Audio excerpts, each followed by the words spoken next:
6 में आप सभी का स्वागत है एवं वेलकम है। तो इस चैनल पर 2011 से 2023 तक के सारे प्रीवियस ईयर के पेपर लगवाए जा रहे हैं, जो कि सीटेट पेपर 2 के। तो इसमें पेडागोजी, हिंदी, ये सभी 1 के लिए भी इम्पोर्टेंट है और 2 के लिए भी। और मोस्ट इम्पोर्टेंट पेपर 2 का जो एक अपना अपना सब्जेक्ट होता है ना, किसी का हिंदी, किसी का सोशल साइंस, किसी का साइंस, किसी का मैथ्स, तो इस पर सोशल साइंस के प्रीवियस ईयर के पेपर लगवाए जा रहे हैं। इस चैनल पर previous year paper social science के लगवाए जा रहे हैं और सभी पेपर है ना जो 2011 से 2023 तक के कंप्लीट लगवाए जा रहे हैं। तो प्ले लिस्ट बना दी गई, आप सभी वहाँ जाकर देख सकते हो। नंबर वाइज क्लासेस डाल दी गई हैं। और जो नया है, लाइक सब्सक्राइब, चैनल को like subscribe, bell icon press कर लीजिए और किसी को एक को शेयर कर दीजिए। और सभी शेयर करते जाइए और लाइक भी करते जाइए, क्योंकि बहुत से लोग नहीं करते। और मोस्ट इम्पोर्टेंट बात है कि डेली क्लासेस आती हूँ और आप सभी को पूरी वीडियो देखना है, ना कि छोड़ छोड़ कर। आप सभी पूरे क्वेश्चन नहीं देखोगे, पूरे नहीं लगाओगे। हर प्रीवियस ईयर के पेपर हैं जी, हर साल जो होते ना, तो उन सभी के तो आप डेली वीडियो नहीं लगाओगे तब तक तो आपका कैसे पता चल पाएगा कि आप कितने नंबर ला पा रहे हैं। और पूरी वीडियो एक्चुअली में पूरी नहीं लगाओगे तो भी कैसे पता चल पाएगा। 1-2 क्वेश्चन से थोड़ी ना आपका रिवीजन होता है। आपका रिवीजन कम से कम 30 क्वेश्चन तो लगाइए ही डेली, ज़्यादा नहीं तो 30 तो लगा ही सकते हो आप। और डेली क्लासेस आ रही हैं तो आप सभी इस चैनल को ज्वाइन कर लीजिए और डेली देखिए। बेल आइकन को प्रेस कर लीजिए, जिससे आपके पास नोटिफिकेशन आ जाएगा और आप टाइम बाय टाइम ज्वाइन कर पाओगे क्लासेस हैं। तो आप सभी डेली क्लासेस लीजिए और पूरी देखिए, ना कि छोड़ छोड़ कर। तो आज है हमारा भाग 1। ऐसे होते हैं कि भाग 1 पे पेडागोजी या भाग 2 पे हिंदी हो जाती, कभी सोशल साइंस। तो इस प्रकार से सभी भाग डेली क्लासेस आती हैं तो डलते हैं, तो आप सभी देख सकते हो। तो पहला भाग है आज का हमारा बाल विकास। डेली पहले बाल ही विकास आती है, यानी पेडागोजी के 30 क्वेश्चन। तो आप डेली प्रीवियस ईयर के क्वेश्चन लगाओगे तो आपके इम्प्रूव होगा, आपकी पढ़ाई में बहुत इम्प्रूव होगा, क्योंकि पेपर नज़दीक है। तो आपको उसमें बहुत हेल्पफुल वीडियो है ये, जो आपको बहुत लाभ मिलेगा। चलो आज की क्लासेस स्टार्ट करते हैं। चलो, बच्चों की गलतियाँ एवं भ्रांत धारणाएं क्या हैं। बच्चों की गलतियाँ एवं भ्रांत धारणाएं कौन सी होती हैं, देखते हैं। सूचित करती हैं कि बच्चे की क्षमताएं वयस्कों की तुलना में बहुत निम्न स्तर की। थोड़ा बड़ा कर लेते हैं, आपको अच्छे से देखेगा जिससे। हाँ, सूचित करती हैं कि बच्चों की क्षमताएं वयस्कों की तुलना में बहुत निम्न स्तर की हैं और शिक्षण अधिगम प्रक्रिया में महत्वपूर्ण कदम है। शिक्षण अधिगम प्रक्रिया के लिए रुकावट एवं विघ्न है। शिक्षण अधिगम प्रक्रिया में अनदेखी करनी चाहिए। तो देखो, शिक्षण अधिगम प्रक्रिया में ना रुकावट, ना विघ्न करनी चाहिए, ना अनदेखी करनी चाहिए और ना ही तुलना करनी चाहिए। तो इस जरिए से, और मैंने टैग वर्ड्स की क्लास ले ली है और इसी पेडागोजी की लिस्ट में डाली है। आप सभी जाकर चैनल पर देख सकते हो, प्ले लिस्ट में जाकर, क्योंकि उससे आपके आधे क्वेश्चन सॉल्व होंगे उस एक वीडियो से। क्योंकि उसमें जो नेगेटिव एवं पॉजिटिव टैग वर्ड होते हैं ना, उससे आधे क्वेश्चन सॉल्व हो जाते हैं। अब जैसे बच्चों की गलतियाँ भ्रांत धारणा में हमें वो ये नहीं बोल रहा कि नेगेटिव ढूंढिए या पॉजिटिव, तो हमें पॉजिटिव ढूंढना होगा, ऑब्वियसली है। तो बच्चों की गलतियाँ व भ्रांत धारणाओं को शिक्षण अधिगम प्रक्रिया में महत्वपूर्ण कदम है। ये सभी जो भी है गलतियाँ, भ्रांत धारणा है, वो शिक्षण अधिगम प्रक्रिया में एक महत्वपूर्ण कदम है। ना कि तुलना करना चाहिए, ना कि विघ्न, रुकावट, ना कि अनदेखी करना चाहिए। तो हमारे ये सभी आ गए नेगेटिव टैग वर्ड में। तो हमारा पॉजिटिव कौन बचा, आपने देख ही लिया कि महत्वपूर्ण कदम है। तो दूसरा हमारा इसका राइट आंसर है।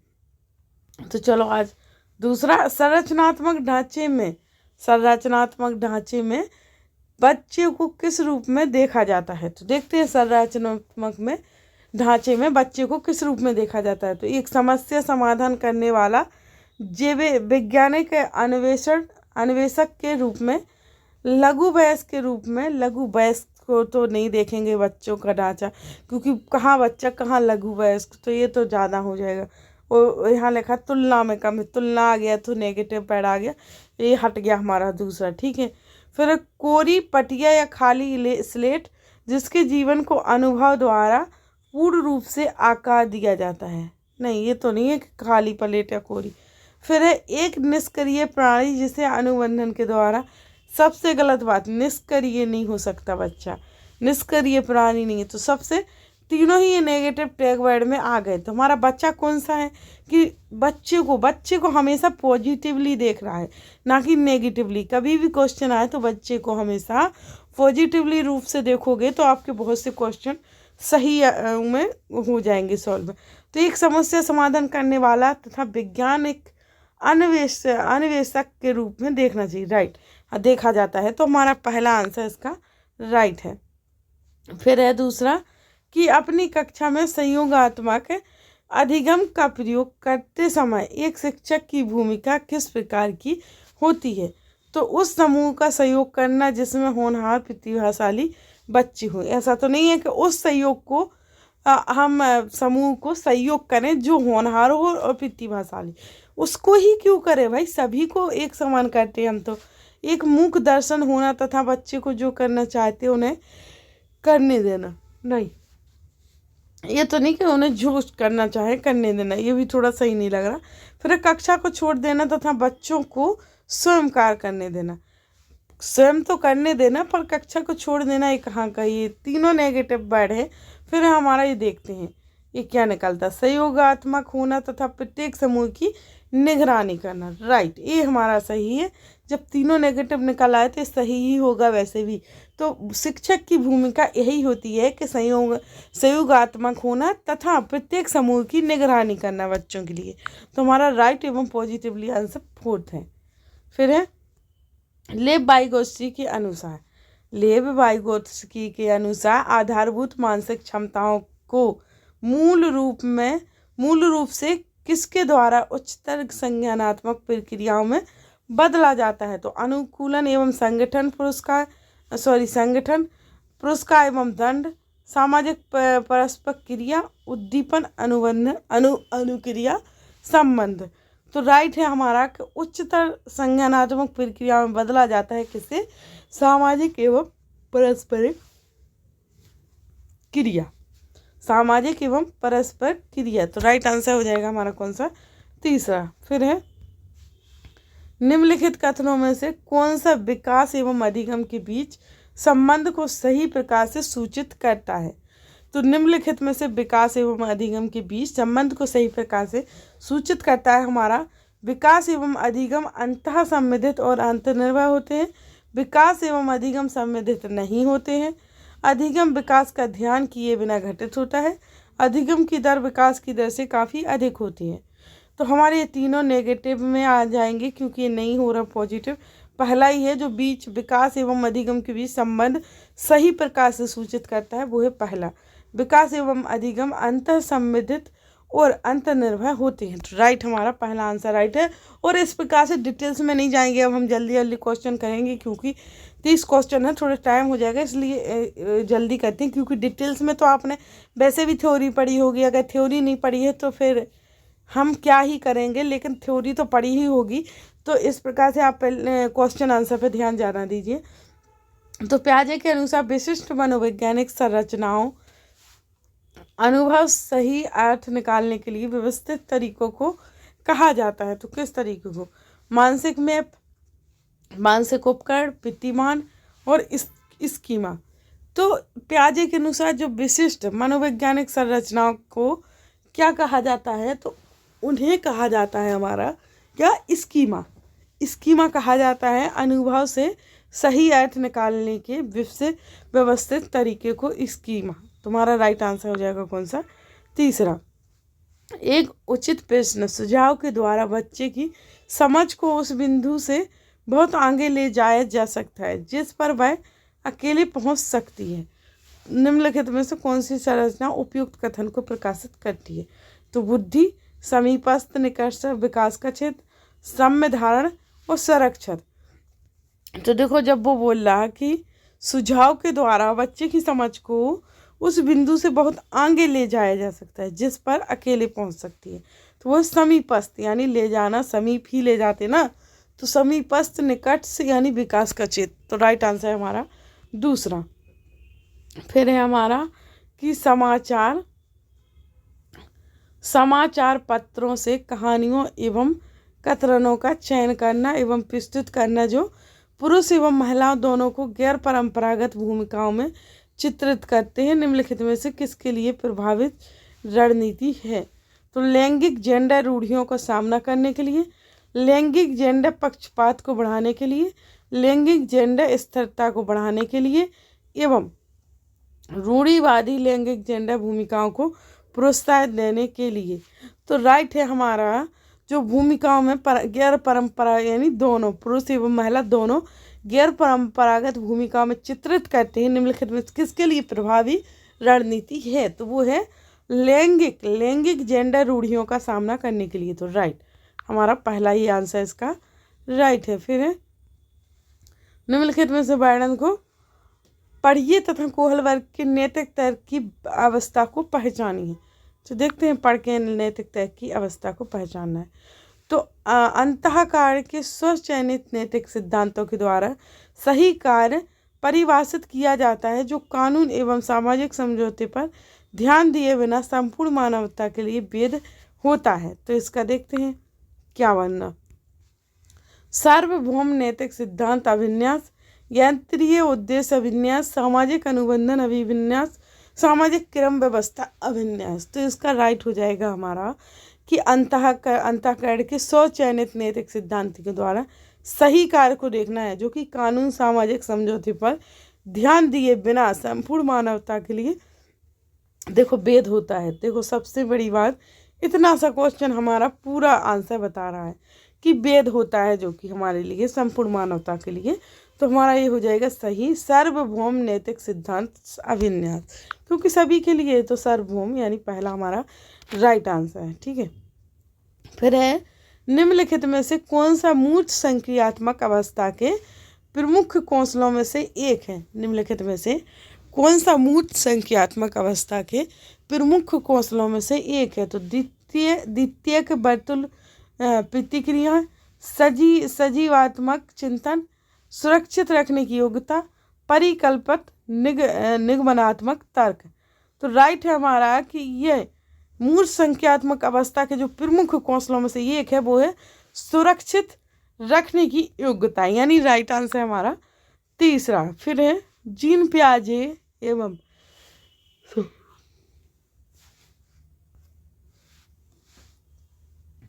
पियाजे एवं लेई वाइगोत्स्की जैसे मनोवैज्ञानिक संरचनावादी अधिगम को किस रूप में देखते हैं?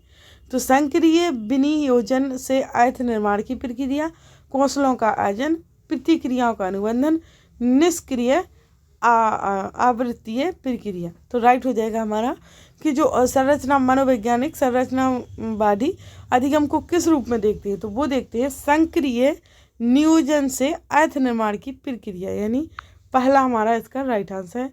फिर है निम्नलिखित में से कौन से कारक बच्चे के समाजीकरण में एक महत्वपूर्ण भूमिका अदा करते हैं? तो मीडिया, विद्यालय, परिवार, पास पड़ोस। राइट। तो एक महत्वपूर्ण भूमिका अदा तो आजकल देखो मीडिया भी करती है, अच्छी अच्छी घटना सब कुछ देती है, और विद्यालय तो करते ही हैं, और परिवार और पास पड़ोस राइट सभी करते हैं जो समाजीकरण में एक महत्वपूर्ण भूमिका अदा करते। तो हमारा आ जाएगा ये ABCD 4 हो, तो हमारा पहला ही इसका राइट आंसर है। फिर है हार्वर्ड गार्डनर के बहुबुद्धि सिद्धांत के अनुसार निम्नलिखित विशेषताओं से युक्त एक व्यक्ति की बुद्धि को किस प्रकार से वर्गीकृत किया जा सकता है? तो देखते हैं विशेषताएं। तो दूसरों की मनोदशा, स्वभाव, प्रेरणा तथा अभिप्राय को उचित तरीके से पता लगाने एवं प्रतिक्रिया करने की योग्यता है। निदानिक, अंतर्व्यक्तित्व, प्रगतिवादी, अंतर्व्यक्तित्व। तो राइट आंसर है हमारा कौन सा? अंतर्व्यक्तित्व। इसका राइट आंसर है हमारा अंतर्व्यक्तित्व, यानी फोर्थ आंसर राइट है। फिर है बच्चों के मूल्यांकन के लिए निम्नलिखित में से कौन से कारण होने चाहिए? तो बच्चों को गैर उपलब्धि वाले, निम्न उपलब्धि वाले, औसत एवं उच्च उपलब्धि वाले के रूप में अलग करना एवं नाम देना। फिर है कक्षा में शिक्षण अधिगम प्रक्रियाओं में सुधार करना, समय के साथ बच्चों में होने वाले अधिगम परिवर्तनों एवं प्रकृति के बारे में पता लगाना। फिर है कि बच्चे की क्षमताओं एवं भावनाओं, सशक्त पक्षों एवं चुनौतीपूर्ण पक्षों के बारे में माता पिता के साथ चर्चा करना। तो हमारे राइट हो जाएंगे VCD। पहला नहीं है हमारा राइट। पहला देखो कितना नेगेटिवली, अलग करना, नाम देना, क्यों अलग करना भाई, ये तीनों सही है हमारे। तो VCD राइट आंसर हो जाएगा हमारा फोर्थ, VCD है ना। पहला वैसे भी नेगेटिव निकला है तो वो गलत ही है। अनेक शोध अध्ययनों से पता चलता है कि शिक्षक लड़कियों की अपेक्षा लड़कों से अधिक परस्पर क्रिया करते हैं। इसका सही विवेचन क्या है? तो कक्षा में लड़कियों की तुलना में लड़कों को अधिक आसानी से नियंत्रण किया जा सकता है। लड़कियों की तुलना में लड़कों में शैक्षिक क्षमताएं काफ़ी अधिक होती हैं। फिर है कि लड़कियों की तुलना में लड़कों को अधिक अवधान की आवश्यकता होती है। ये शिक्षण में लिंग पक्षपात का एक उदाहरण है। राइट, इतने क्वेश्चन पढ़े उसमें से हमारा फोर्थ राइट है। क्यों है? क्योंकि वो लिंग भेदभाव, पक्षपात हो रहा है यार। ये शिक्षण में लिंग पक्षपात का एक उदाहरण है। राइट है कि लड़कियों को ये, लड़कों को ये, तो हमारा राइट आंसर फोर्थ ही हो जाएगा। ये क्वेश्चन जरूर आता है, हमेशा पेपरों में ये क्वेश्चन आता ही है। निम्नलिखित में से कौन सा प्रगतिशील शिक्षा की अवधारणा के बारे में प्रमुख है? देखते हैं कौन ऐसा वाक्य है जो कि प्रगतिशील शिक्षा की अवधारणा के बारे में प्रमुख है। तो बाह्य प्रेरणा तथा एक रूप मूल्यांकन मानदंड, पाठ्य पुस्तक केंद्रीय अधिगम, प्रत्येक बच्चे की क्षमता एवं संभावना में विश्वास करना, मानक निर्देश एवं मूल्यांकन। तो देखो पहले तो मानक निर्देश यहाँ आ गया तो मानकी कहते हैं, मानक गलत आ जाएगा, और मानदंड यानी दंड के रूप में ये भी गलत हो जाएगा। फिर है केंद्रीय अधिगम, पाठ्य पुस्तक केंद्रीय, तो ये भी नहीं हमारा राइट आंसर। प्रत्येक बच्चे की क्षमता एवं संभावना में विश्वास करना, राइट, प्रत्येक की में, तो हमारा सही आंसर हो जाएगा तीसरा। फिर है विकास में व्यक्तित्व भिन्नता को समझने के लिए क्या महत्वपूर्ण है? विकास में व्यक्तित्व भिन्नता को समझने के लिए क्या महत्वपूर्ण है? तो वंशागत विशेषताओं के साथ साथ पर्यावरणीय कारकों एवं उनकी परस्पर क्रियाओं पर विचार करना, विषयगत विशेषताओं पर विचार करना जो प्रत्येक व्यक्ति को जीवन में विशेष शुरुआती देती है, पर्यावरणीय कारकों पर विचार करना जो लोगों को प्रभावित करते हैं। तो इसका राइट हो जाएगा हमारा कौन सा, कि व्यक्तित्व, जो विकास में व्यक्तित्व भिन्नता को समझने के लिए क्या महत्वपूर्ण है? तो व्यक्तित्व भिन्नता को समझने के लिए महत्वपूर्ण है वंशागत यानी पहला राइट है। वंशागत विशेषताओं के साथ साथ पर्यावरणीय कारकों एवं उनकी परस्पर क्रिया पर विचार करना, तो हमारा पहला ही इसका राइट आंसर हो जाएगा। फिर है निम्नलिखित में से कौन सा विकास का सिद्धांत नहीं है? निम्नलिखित में से कौन सा वह है जो विकास का सिद्धांत नहीं है? तो विकास की सटीक गति एवं प्रकृति जन्म के समय ही निर्धारित हो जाती है। व्यक्ति अलग अलग गति से विकास करते हैं। विकास तुलनात्मक रूप से क्रमित होता है। विकास समय के साथ धीरे धीरे घटित होता है। तो आज एक बात बता दूं कि जो विकास है ना वो जन्म से ही होता है, वो जन्म से ही मृत्युदय तक चलता रहता है। तो हमारा राइट आंसर है पहला, कि विकास की सटीक गति एवं प्रकृति जन्म के समय ही निर्धारित हो जाती है, राइट। तो हमारा पहला ही उसका राइट आंसर है। फिर है निम्नलिखित में से कौन सा समावेशी कक्षा में सबसे अधिक महत्वपूर्ण है? निम्न में से कौन सा है जो समावेशी कक्षा में सबसे अधिक महत्वपूर्ण है? तो विशिष्ट शिक्षा योजना, एक रूप निर्देश, मानकीकृत परीक्षण, प्रतियोगी अधिगम को बढ़ा देना। गलत है, ये नेगेटिव में आ गया कि प्रतियोगी अधिगम को बढ़ाना देना, और मानकीकृत भी नेगेटिव में आता है, और एक रूप निर्देश नहीं दे सकते हैं, सबको समान विशिष्ट देना चाहिए। तो समावेशी कक्षा में तो हमारा आ जाएगा कौन सा, विशिष्ट शिक्षा योजना, यानी हमारा पहला आंसर इसका राइट है, विशिष्ट शिक्षा योजना, ठीक है। फिर है हमारा निम्नलिखित में से कौन सा युग्म अधिगमकर्ता एवं उनकी प्राथमिक विशेषताओं के संबंध में सही है? तो देखते हैं कौन सा युग्म है जो अधिगमकर्ता एवं उनकी प्राथमिक विशेषताओं के संबंध में सही है। तो देखते हैं, तो अवधारणात्मक कमी अधिगमकर्ता उच्च अभिप्रेरणा, लंबे समय तक अवधान बनाए रख सकते हैं, एवं श्रव्य क्षतिग्रस्त अधिकर्ता दृश्य सूचना को समझ नहीं नहीं सकते एवं पठन अक्षमता अधिगमकर्ता धारा प्रवाह पढ़ने एवं लिखने में कमी है। सृजनात्मक अधिगमकर्ता अति सक्रिय कार्य को पूरा करने में धीमे गलत है, समझ नहीं सकता गलत है, उच्च अभिप्रेरणा भी गलत है। तो हमारा राइट है कौन सा? तीसरा कि पठन अक्षमता अधिगमकर्ता धारा प्रवाह पढ़ने एवं लिखने में कमी है। तो राइट है हमारा तीसरा इसका। ठीक है, फिर एक समस्या को मूल एवं अपसारी समाधानों के साथ करने की योग्यता निम्नलिखित में से किसकी एक प्राथमिक विशेषता है? तो देखते हैं। अधिगम अक्षमता वाले बच्चों की, अहम केंद्रित बच्चों की, क्षतिग्रस्त बच्चों की, सृजनात्मक बच्चों की। तो राइट है हमारा कि यह प्राथमिकता की विशेषता है सृजनात्मक बच्चों की, यानी फोर्थ हमारा राइट आंसर है। फिर दृश्य रूप से बाधित विद्यार्थियों के साथ कार्य करते समय एक शिक्षक को किस प्रकार के अनुदेशन अनुकूलन करना चाहिए?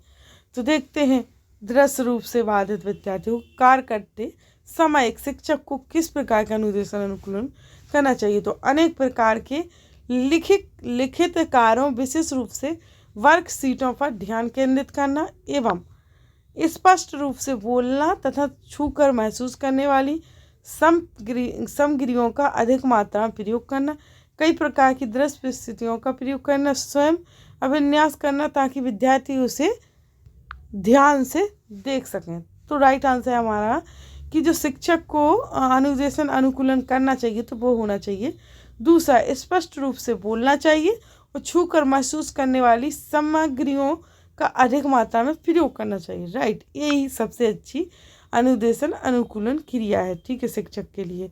तो दूसरा हमारा राइट आंसर है। फिर है हमारा सहयोगात्मक अधिगम एवं हम उम्र साथियों के द्वारा शिक्षण को एक समावेशी कक्षा में किस प्रकार से उपयोगी करना चाहिए? तो प्रयोग नहीं करना चाहिए और सक्रिय रूप से आगे बढ़ाना चाहिए और सक्रिय रूप से हतोत्साहित करना चाहिए और कभी कभी प्रयोग करना चाहिए। तो इसका राइट आंसर है हमारा कि समावेशी कक्षा में किस प्रकार से उपयोग करना चाहिए? तो वो है सक्रिय रूप से आगे बढ़ना चाहिए। राइट, सक्रिय, देखो जैसे कि नेगेटिव उसमें देख ही रहे, प्रयोग नहीं करना एक नेगेटिव वर्ड है बच्चों के लिए। ठीक है, हतोत्साहन करना भी एक बच्चों के लिए नेगेटिव टैग वर्ड है। फिर कभी कभी प्रयोग करना है, क्या कभी कभी? तो राइट है हमारा सक्रिय रूप से आगे बढ़ना, जो कि बहुत पॉजिटिव माना जाता है। आगे बढ़ते हैं हम अब। तो देखते हैं हमारा 24वां क्वेश्चन, निम्नलिखित में से कौन सा अधिगम के सार्थक सरलीकरण के रूप में परिणत नहीं होता है? तो एक समस्या पर अनेक तरीकों से विचार करने के लिए प्रोत्साहन करना, पहले से विद्यमान ज्ञान से नए ज्ञान को जोड़ना, दोहराने एवं स्मरण करने को बढ़ावा देना, उदाहरणों एवं गैर उदाहरणों का प्रयोग करना। तो देखो वो क्या पूछ रहा, पता है पहले क्वेश्चन क्या पूछ रहा? नेगेटिव क्वेश्चन ढूंढना है हमें। देखो सरलीकरण के रूप में परिणत नहीं होता है, ना कि पॉजिटिव। तो प्रोत्साहन करना पॉजिटिव है और ज्ञान को जोड़ना पॉजिटिव है और उदाहरणों एवं गैर उदाहरणों का प्रयोग करना ये भी पॉजिटिव है। नेगेटिव है हमारा कि दोहराने एवं स्मरण करने को बढ़ावा देना। तो राइट हमारा तीसरा ही हो जाएगा जब नेगेटिव ही चाहिए हमें। तो निम्नलिखित में से कौन सा संरचनात्मक परिवेश के साथ अनुकूल नहीं हो सकता? तो अध्यात्मक विशिष्ट सत्रावासन मूल्यांकन रणनीतियों को लागू करते हैं तथा प्रक्रियाओं के बजाय प्रदर्शन पर फीडबैक देते हैं। फिर है विद्यार्थियों को दोस्तों पहले ये भी देखना कि नहीं हो सकता अनुकूलन, यानी परिवेश के साथ नहीं हो सकता, तो नेगेटिव ही हमें देखना है। विद्यार्थियों को जटिल सार्थक एवं समस्या आधारित गतिविधियों में लगे रहने के लिए लगातार अवसर प्रदान किए जाते हैं। विद्यार्थी सहयोगात्मक तरीके से कार्य करते हैं तब आपस में कार्य केंद्रित वार्ता में लगे रहने के लिए सहयोग दिया जाता है। फिर है हमारा शिक्षक प्रमुख प्रकरणों के संबंध में विद्यार्थियों के विचारों को अनुभवों को प्राप्त करते हैं, ये भी सही है। हमारा ऊपर देखते हैं, हमारा सही आंसर है जो कि गलत ढूंढना है हमें, नहीं हो सकता। तो हमारा पहला है सही, तो इसका राइट आंसर हमारा पहला ही हो जाएगा। आगे बढ़ते हैं। एक शिक्षक को विद्यार्थियों को क्या निर्धारित करने के लिए प्रोत्साहन करना चाहिए बजाय किसके? तो अंक लेने के लिए, लक्ष्य असफलता से बचने के लिए, अधिगम लक्ष्य प्रदर्शन लक्ष्य, प्रदर्शन लक्ष्य अधिगम लक्ष्य, असफलता से बचने के लिए, लक्ष्य अंक लेने के लिए। तो राइट है हमारा कि एक शिक्षक को विद्यार्थियों को अधिगम लक्ष्य निर्धारित करने के लिए प्रोत्साहन करना चाहिए बजाय प्रदर्शन लक्ष्य के। राइट, अधिगम लक्ष्य करो ना, प्रदर्शन करने से क्या मिल जाएगा पहले, तो राइट आंसर हमारा दूसरा ही है। ठीक है, मेहनत करो ना, पहले से सोचने से क्या मिल जाएगा कि हाँ हम ये पा लेंगे, ये कर ले जाएंगे, हमें मिल जाएगी नौकरी, हमें मिल जाएगा, क्वालिफाइड हो जाएगा हमारा एग्जाम, ऐसा नहीं है। आप सोचते ही रह जाओगे, ऐसा सोचने बैठे रहोगे तो। इसलिए मेहनत कीजिए तो ज़रूर ये सब कुछ सफल हो जाएगा, है ना। तो प्रदर्शन मत कीजिए, पहले अपना कार्य कीजिए, है ना। यानी कर्म पर विश्वास करना बहुत इम्पोर्टेंट होता है। अगर कर्म कर रहे तो सब कुछ मिल जाएगा, सब कुछ प्राप्त हो जाएगा हमें। फिर निम्नलिखित रणनीतियों में से कौन सी बच्चों में अर्थ निर्माण को बढ़ावा देगी? निम्नलिखित में से कौन सी रणनीतियों में से कौन सी बच्चों में अर्थ निर्माण को बढ़ावा देगी? तो एक रूप एवं मानकीकृत, अन्वेषण एवं परिचर्चा, सूचनाओं का संरक्षण, दंडात्मक। देखो पहली बात, मानकीकृत आ गया तो ये नेगेटिव में हो गया, फिर दंडात्मक आ गया तो ये भी नेगेटिव में हो गया। तो फिर देखो पहला मानकीकृत, फिर दंडात्मक, फिर सूचनाओं का संचरण, ये तीनों गलत है। हमारा सबसे ज़्यादा पॉजिटिव है कि अन्वेषण एवं परिचर्चा। बच्चों में परिचर्चा करेंगे तभी तो उन्हें अर्थ का ज्ञान होगा, तभी तो अर्थ का निर्माण होगा या बढ़ावा होगा। तो राइट आंसर हमारा इसका दूसरा है। फिर है निम्नलिखित में से कौन प्रभावी अधिगम रणनीतियों के उदाहरण है? तो लक्ष्य एवं समय सारणी निर्धारित करना, संगठनात्मक चार्टों एवं अवधारणात्मक नक्शे बनाना, उदाहरणों एवं गैर उदाहरणों के बारे में सोचना, हम उम्र साथी को समझना, स्वयं से प्रश्न करना।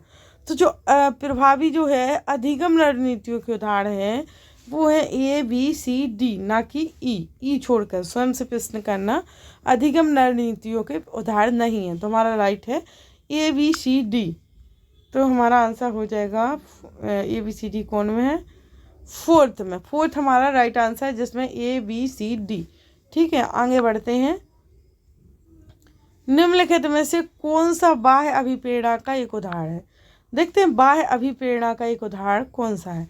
तो मैं अपना गृह कार्य पूरा करती हूँ क्योंकि शिक्षक प्रत्येक नियत कार्य के लिए हमें अंक देते हैं। मैं अपना गृह कार्य करना पसंद करती हूँ क्योंकि वह बहुत आनंददायक है। मैं बहुत अधिक सीखती हूँ जब मैं अपना गृह कार्य करती हूँ। गृह कार्य करने में अपनी अवधारणा को अच्छी तरह मैं समझ पाती हूँ। तो देखो वो पूछ रहे हैं कि बाह्य अभिप्रेरणा, तो ये तो तीनों अंत अभिप्रेरणा होगी। बाह्य तो हमारी एक ही है कि हम अंक के लिए सोचने लग जाते हैं। जब हम सोचेंगे कि हमें तो क्वालिफाई करना है, हो ही जाएगा, कुछ अंक यहाँ से मिल जाएंगे, कुछ वहाँ से मिल जाएंगे, कुछ तुक्का लग जाएंगे, ये है बाह्य अभिप्रेरणा। पता है ये है, ना कि ये सोच के चल रहे आप कि मुझे डेली पढ़ना चाहिए, डेली क्वेश्चन लगाना चाहिए। डेली हम पढ़ेंगे तो हमारा कुछ तो हो पाएगा, भला कुछ अच्छा ही होगा, ना कि गलत। तो आप डेली एक कंसिस्टेंसी बना लोगे, यानी रूटीन डेली का बना लोगे तो ज़रूर सफल होगे, ना कि आप रुक रुक बीच में गैप करके कोई भी चीज़ करोगे, नहीं हो पाती है। तो राइट हमारा बाह्य अभिप्रेरणा पहली है कि गृह कार्य पूरा इसलिए करती है क्योंकि शिक्षक प्रत्येक नियत कार्य के लिए हमें अंक देते हैं। अंक ना कि अंक नहीं, हमें सीखना है, ये सोचना चाहिए। तो हमारा तीसरा क्वेश्चन एवं लास्ट क्वेश्चन है आज की पेडागोजी का। ठीक है, चलो इसको करते हैं। एक प्राथमिक कक्ष में एक शिक्षक को क्या करना चाहिए? एक प्राथमिक कक्ष में शिक्षक को क्या करना चाहिए? तो उदाहरण या गैर उदाहरण दोनों नहीं देने चाहिए, केवल उदाहरण देने चाहिए, केवल गैर उदाहरण देने चाहिए, उदाहरण एवं गैर उदाहरण दोनों देने चाहिए। देखो नहीं देने चाहिए की बात गलत, नेगेटिव यहाँ। फिर है केवल आ गया तो नेगेटिव हो गया, फिर केवल आ गया तो नेगेटिव हो गया। इस प्रकार से तीनों नेगेटिव हो गए, हमारे पॉजिटिव बचा कौन? फोर्थ ही बचा।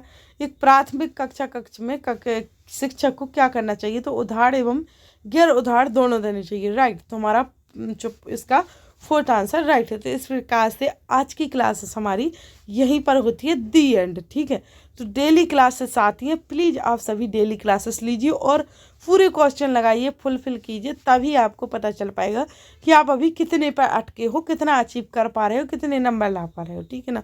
तो और जिसका सोशल साइंस का उसकी भी डेली क्लासेस आ रही हैं, डेली क्वेश्चन आ रहे हैं, और आपके एग्जाम तक सभी क्वेश्चन करवा दिए जाएंगे, टेंशन मत लीजिए। तो आप डेली क्लास लेको, ये सब तभी हो पाएगा आप जब मुझे सपोर्ट करोगे। तो आप, मैं भरपूर आपको सपोर्ट दूंगी, इसलिए प्लीज़ कीजिए सपोर्ट, और मैं आपको करूँगी। शेयर कीजिए, लाइक कीजिए, सब्सक्राइब कीजिए, कमेंट कीजिए। चलो आज की क्लासेस यहीं करती हूँ ख़त्म। Thanks to for watching video.